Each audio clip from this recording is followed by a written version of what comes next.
Y bien, estamos ahora con Sinesio López, conocido intelectual. Él es sociólogo, politólogo, autor de varios libros y ex asesor de la presidencia del Consejo de Ministros, renunciante hace no muchas semanas, y que ha venido criticando, digamos, por decirlo de alguna forma, la orientación del gobierno de Ollanta-Humala.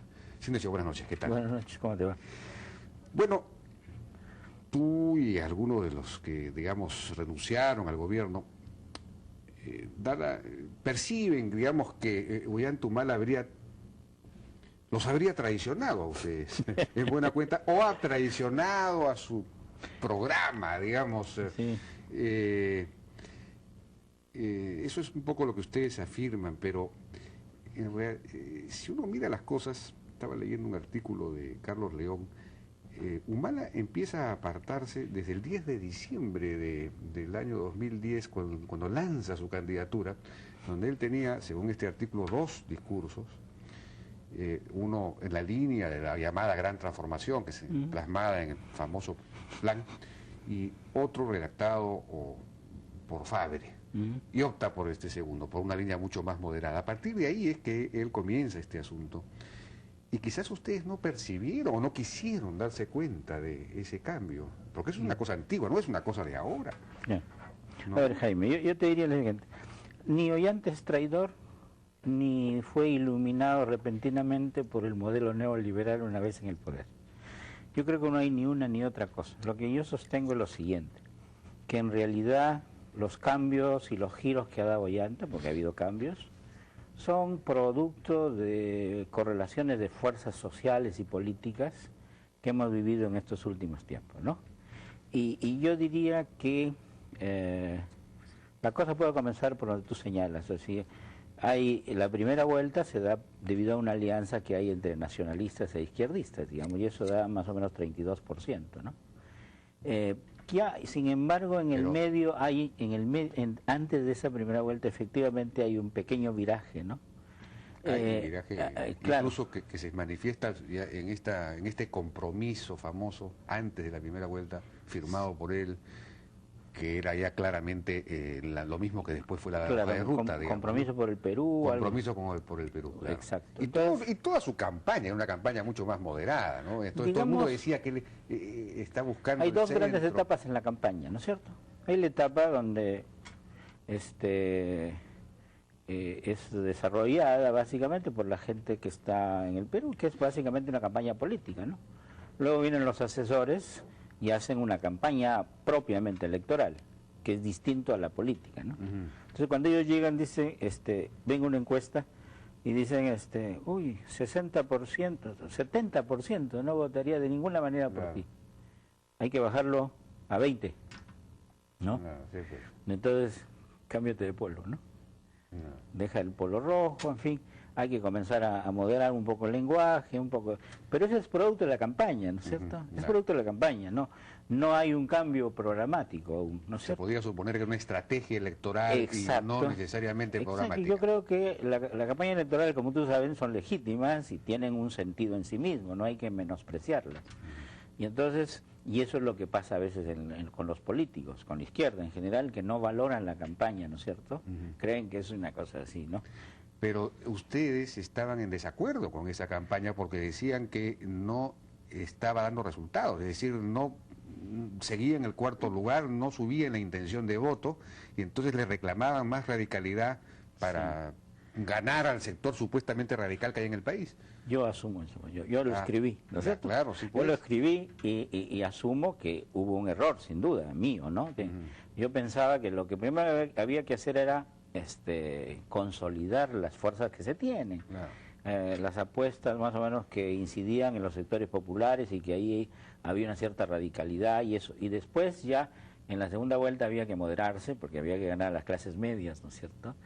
Era un error, evidentemente, porque yo hacía política, no hacía campaña electoral, ¿no es cierto? Entonces, en campaña electoral, la primera lección que yo recibo viendo, ¿no? Pues yo no he conversado con ellos mismos, pero obviamente los sigo muy de cerca, es que si hay mucha valla, 70% que no quieren votar por Claro. ti, y se trata de correr, lo primero que hay que echarse abajo es la valla, Claro. ¿no es cierto? Entonces, claro, a mí me sorprende que, digamos, Ollanta no avanza y más bien retrocede abajo. Entonces yo digo, bueno, ¿y dónde está el avance? Claro, Y sí, entonces, pues. y entonces inmediatamente lo que me dice, ¿cómo que no hay avance? Mira cómo se ha retrocedido, reducido, claro. se ha retrocedido en Y la... después eso se manifestó en Exacto. intención de voto. Eso. ¿Te das cuenta que eso es campaña, Claro, no? eso es estrategia Es electoral. estrategia electoral, ahí no hay el problema programático, ¿no? Bueno, pero hubo como... ¿Cuándo cambia el programa, Jaime? En la segunda vuelta. O Bueno, sea, ya- no cambia, sino hay Pero una... ya hubo este compromiso, como te digo, que fue firmado Claro, por él, que claro. era lo mismo, era la hoja de ruta en pocas palabras. Eso era, No, digamos, un preanuncio un poco de lo que podía ser hacia adelante la segunda vuelta. Yo creo la segunda vuelta ya es una cosa programática. Tú Claro. tienes que, si tenías 32%, tenías que llegar a 52%, tenías que hacer con una nueva coalición Claro. social y política. Aquí en este caso se hizo una coalición con el Centro Liberal Democrático de Toledo y Vargas Llosa, y eso dio 20 Claro. más. Y obviamente, en términos programáticos, eso significa adecuar. Claro. Con la gran transformación no ibas a ganar de ninguna manera a Toledo, ¿no es cierto? Sí, pues. Entonces, Pero ¿en qué ha cambiado Humala respecto de la hoja de ruta? Es decir, lo que está haciendo el presidente Humala es siendo más consistente, digamos, con la hoja de ruta.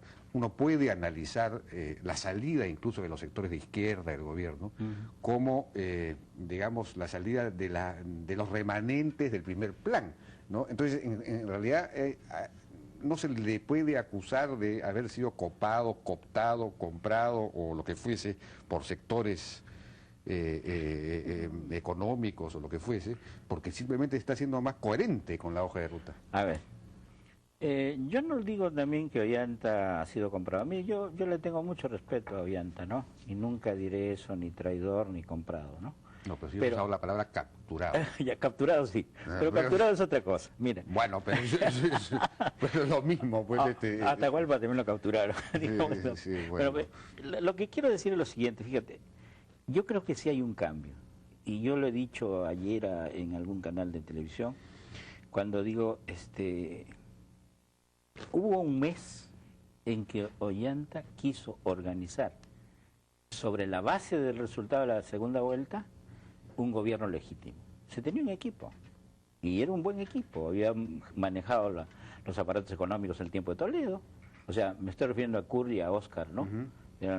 Y estaba Félix, en fin, y que tenían experiencia, no solamente Pero experiencia, sino también calidad intelectual, Yo digamos, me ¿no? imagino que el presidente Humala entendió, percibió que si bien tenían una buena orientación, no daban la confianza necesaria. Ese es el problema. Pero eso es un asunto práctico, ¿no? Simplemente había que buscar personas que dieran toda la confianza. Él tenía un pasivo de confianza, de desconfianza muy grande que él tenía que vencer. Ya, pero no es solamente un problema de confianza, es un problema también de... ¿Recuerdas que todavía no se habían acabado de sumar los resultados de la segunda vuelta y ya ciertos grupos y cierta prensa le decía, ¿y quién va a ser el ministro de Economía? ¿Y quién va a ser? ¿Te das cuenta? O sea, Claro, pero obvio, él pero- pudo resistir eso y resistió el lunes negro famoso, ¿no es cierto? Y lo resistió un mes, pero la presión seguía. Y cuando hablaba de inversión, la gente arrastraba los pies, ¿no es cierto? Los grandes inversionistas arrastraban los pies. Hasta ahora, algunos de ellos. Claro, pero te digo, claro, ahí a veces es un problema de falta de confianza, pero eso también es un problema de presión, ¿no es cierto? Pero Yo lógico, te es decir, presiono. pero no es presión por presionar, yo quiero saber si aquí van a haber reglas claras, si se van a mantener o no se van a No, las mantener las reglas- cosas, y eso se encarna en determinadas personas. Si Las pones- reglas, no, las reglas, Jaime, estaban claras. No. En el primer, mira, con el equipo que se tenía, seguridad jurídica, equilibrios macroeconómicos, política fiscal y monetaria responsables. Pero no decir, pues, pero las personas, Oye. en fin, es un problema de personas. No, ya, Eh, ya, pero te digo, entonces, ¿qué es lo que se buscaba con la presión? En realidad lo que se buscaba era seguir con lo que yo he llamado captura el Estado, porque no me vas a negar, ¿quién ha Jaime, capturado el Estado? pero, oye, mira, desde 1990, si tú sigues, ningún ministro de Economía ha formado parte del partido que triunfó en las elecciones. Todos vienen de organismos financieros internacionales o de la banca, ¿sí o no? No, bueno, No, son sí. digamos, lo que ha capturado el Estado es una tecnocracia. Ya. Y la tecnocracia es precisamente la que no se deja capturar por intereses. No. Claro, digamos, lo que teníamos antes, digamos, en el modelo anterior, eso sí era un Estado capturado por los proteccionistas, por los mercantilistas, por los que querían la protección. No, La tecnocracia te permite un gobierno en el que las reglas son iguales para todos, una política económica en la que no estás protegiendo a nadie en perjuicio de otro. Eso es... no, mira, yo te acepto que todos los estados aquí han sido patrimonialistas, ¿no es cierto? Y que el Estado moderno, en términos de Cardoso, sufre capturas, ¿no es cierto? Pero yo diría que esto que llamamos captura del Estado moderno, también hay intereses, pues, o sea, por más que sean tecnócratas, siempre van a haber intereses, por eso. Pero, O sea, pero los tecnócratas son los más, digamos, invulnerables posibles. La invulnerabilidad, la inmunidad es imposible, ¿no? Pero digamos, los tecnócratas en principio gobiernan en función de principios tecnocráticos. Es decir, yo no voy a favorecer a este porque me da plata o porque tiene presión sobre mí. Yo aplico una regla tecnocrática, técnica. eso teóricamente, o sea, pero aquí en el Perú nunca hemos tenido una burocracia beberiana. Todos vienen de los bancos, No, así un funcionario del a banco. partir de los 90 ¿Qué burócrata puede ser ese? No, a partir de los 90 se le dio una autonomía total al Banco Central de Reserva, que construyó una tecnocracia muy fuerte. El Ministerio de Economía la ha ido construyendo también, el Ministerio de Energía y Minas, el Ministerio de Transporte, a 2 o 3 ministerios, y las famosas islas de excelencia, los organismos reguladores, la SUNAT. Todo eso es muy tecnocrático, ¿no? Muy weberiano. Ya, pero lo demás no. Pero yo te diría, claro, pero estas islas de modernidad, digamos, se cuidan, se mantienen y el Estado no llega a ser totalmente moderno, ¿no? No, de acuerdo. Porque lo que funciona bien son estos aparatos económicos, ¿no? Yo reconozco que los aparatos económicos funcionan bien. Lo que funciona pésimo son los aparatos sociales del Estado, son un desastre. Así es. Pero ¿por qué, Jaime, estos aparatos económicos les interesa mantener las islas de modernidad? ¿Por qué no lo expanden la modernidad a otros sectores? ¿Sabes por qué? Pero eso depende de los políticos. No. Eso depende de los gobernantes. Depende. Recién ahora con el presidente Humala, y no sé por qué ustedes lo han abandonado, se está, digamos, tratando de construir una política social tecnocrática, precisamente, es decir, no clientelizable, ¿no? Con el MIDIS y con esta cosa, aunque a mi juicio es muy asistencialista, pero por lo menos hay un intento de beberianizar esa parte del Estado, No, yo diría, o despatrimonializarla. Sí, pero si tú mantienes esas islas de modernidad es porque gracias a ellas puedes ser casi gobierno. O sea, mira que el MEF se encarga incluso de la calidad de la educación. O sea, el Ministerio de Educación ni se encarga de eso, ¿se da cuenta? Y le da presupuesto según la calidad. No, por resultados. Por resultados, claro. Bien, pues, pero te das cuenta. Pero bien, ¿qué quiere decir? ¿Por qué el Ministerio de Educación no es capaz de? ¿Te das cuenta? Pero es una manera de obligarlo a ser capaz, pues, ¿no? De exigirle resultados. Pero si digamos, no, requiere reformas más profundas del Estado. Yo creo que una de las reformas, Jaime, que hay que hacer es lo que yo he llamado desprivatizar, ¿no es cierto? O sea, que el Estado efectivamente exprese lo que yo llamaría el interés general, que exprese el bien común, que son dos categorías distintas, ¿no? El bien común es republicano, el interés general es liberal. Yo estoy porque las dos cosas se combinen, ¿no? O sea, me parece bien, y que no sea un espacio de privatización de intereses particulares. Esa es mi hipótesis, que la captura del Estado es terrible. Ahora, mi hipótesis es además, Jaime, para decirte, es que luego de la captura del Estado ya viene la captura de Ollanta. En todo caso, eso habría que discutirlo. La captura. Bueno, pero ya tenemos que ir a una pausa, pero en realidad, bueno, yo repito lo que estaba diciendo, ¿no? Yo creo que esa despatrimonialización se ha producido en el Estado, en los sectores más modernos, ¿no? Económicos, los organismos reguladores, en algunos ministerios, pero efectivamente los sectores sociales han permanecido, digamos, simple y llanamente muy desorganizados. Y creo que la regionalización, la descentralización, ha sido el gran florecimiento del patrimonialismo, ¿no? Porque se han descentralizado muchos recursos y no hay ningún control de ningún tipo. Digamos, no responden ni a una base contribuyente que no existe, ni a nadie. Entonces ahí son pequeños reyesuelos patrimonialistas que hacen lo que... Ahí está el gran tema, ¿no? Me parece, no sé. Bueno, si me permites, tenemos que ir a una Pausa. Claro, la red donde todo es posible. Cuenta ganadora HOT del BBVA Continental. Adelante. En RIMAC asegura toda tu casa contra robo, incendio, terremoto y más, desde 35 soles mensuales. Pídelo al 411-3000. Escuela de Posgrado de la Pontificia Universidad Católica del Perú.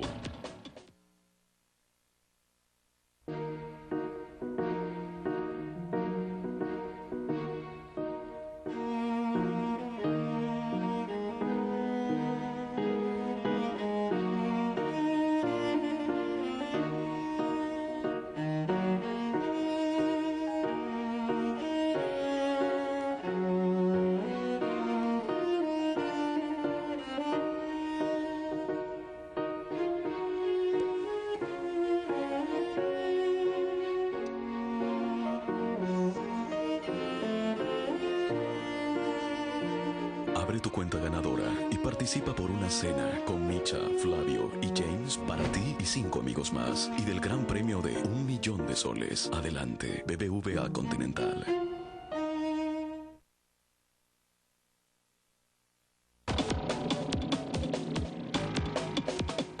Y bien, seguimos conversando con Sinesio López. Bueno, una cosa que preocupa es que, digamos, Ollanta no tiene partido. De alguna manera la izquierda podía darle una base para poder operar, digamos, en el interior del país, pero Ollanta descubrió, apenas las papas empezaron a quemar, apenas se presentó el primer problema, que fue el de Conga, que sus aliados en realidad estaban contra él, ¿no? Es decir, no, la izquierda no le aportaba operadores para poder manejar el problema. Ustedes no lo ayudaron. No solamente dentro del Ejecutivo, Javier Canseco, por ejemplo, del Congreso, ni se enteró del tema de Conga, estaba preocupado por ser el presidente de la mega comisión investigadora, con una actitud un poco de señor, oiga, ustedes tienen que reconocer mi derecho divino a presidirla, y si no, entonces me voy. Una cosa pues, prácticamente de oligarca, no sé, de señor del pasado, ¿no? Y ese era y luego fue a un programa de decir que estaba presentando un proyecto de ley para que la revocatoria se extendiera a los parlamentarios, que no lo querían elegir, y al presidente de la República. Entonces, me imagino pues que en medio de todos estos problemas, ¿qué aliados son estos? ¿No? No lo han ayudado, es decir, y el hombre ahora no tiene en quién apoyarse porque no tiene partido, no tiene a la gente de izquierda, va a terminar en manos de los militares. Es decir, ¿qué es lo que va a pasar? Es una hipótesis que yo comparto, ¿no? Yo no creo que es que nosotros no lo ayudamos y que... Mira, hay un dato que es importante tomar en cuenta, lo que pasó en Hawái, ¿no? Él llama al presidente, lo llamó a Salomón Lerner y le dice, oye, ¿qué está pasando en el país? Ese país está en una convulsión tremenda, ¿ustedes qué quieren malograr lo que está pasando acá? En fin, prepárense para declarar el estado de emergencia, ¿no? Entonces, lo primero que uno se pregunta, ¿y quién le dijo eso? Obviamente el Servicio de Inteligencia. El Servicio de Inteligencia es daltónico, ¿no? Todo lo ve rojo. Todo lo ve rojo, sí, es verdad. Eso es todo lo ve rojo. Entonces, todo lo que se mueve rojo, y aquí también atrás en la PCM rojos. Entonces, había que... De acuerdo, señor, pero ¿qué pasó en Conga, en donde, de acuerdo a las informaciones que yo tengo, habían conversaciones avanzadas con Patria Roja? El mundo hablaba con Moreno, hablaba con la gente de Patria Roja, con Santos. Había un acuerdo para que Santos firmara. En la famosa reunión del 4 de julio. El acuerdo estaba hecho. Y sin embargo, a la hora de los logros, por supuesto, Santos no firmó, quizás influido, presionado por Saavedra, no sé qué pasó. Entonces, ahí, digamos, debieron de alguna forma, no sé qué pasó ahí, digamos, finalmente no funcionó la cosa. Y la gente de izquierda del gobierno no ayudó tampoco. Eso fue Salomón, él el que manejaba la... No te cuento. El sábado declaraba a favor de Conga, a favor de los que estaban en contra de Conga. Ya. Te cuento un poco. El sábado antes de esa reunión, Manuel Damner y yo hicimos una especie de agenda para que el presidente del Consejo llevara y negociara, ¿no? sobre Conga, desarrollo regional, en fin, ¿no? Y en el diálogo efectivamente se llegó más o menos a eso, ¿no?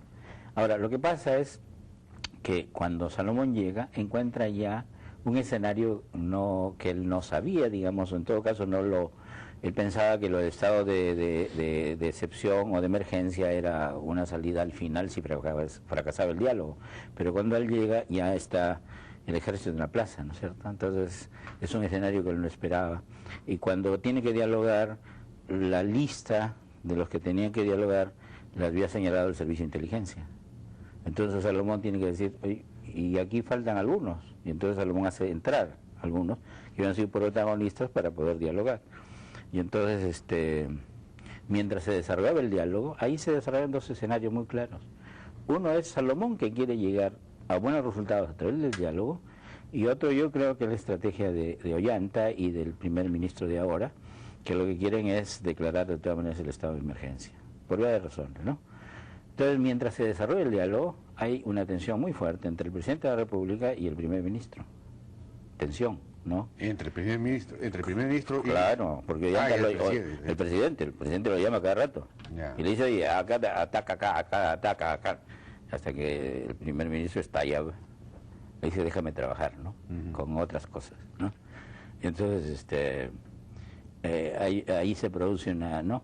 Pero es porque estaban en juego dos formas de resolver un problema de conflictos sociales, ¿no es cierto? Una a través del diálogo y otra a través del estado de emergencia. Pero hemos visto en las imágenes, en los videos que circularon, a Salomón Lerner implorándole a Santos que firme, pero firma, prácticamente, bueno, al final cosa que ya estaba, además, según parece, acordada. ¿Por qué Santos no firmó? Bueno, eso es lo la que... izquierda de alguna manera ha provocado esto, ha provocado la salida de Salomón Lerner, la salida de la gente de izquierda del gobierno y la propensión a la militarización. Bueno, pero ¿qué pasó? Lo que ellos pedían, claro, todo se entrampó en suspensión o, digamos, cese del paro, en fin, todo se entrampó ahí. Y entonces Salomón efectivamente le dice, oye, firma y todo vamos bien. Si tú no firmas, tu cabeza y la mía ruedan, ¿no? Claro. Entonces, ellos piden 24 horas. Salomón piensa que puede ser eso, digamos, una especie de emboscada, pero al mismo tiempo dice 24 horas podemos esperar.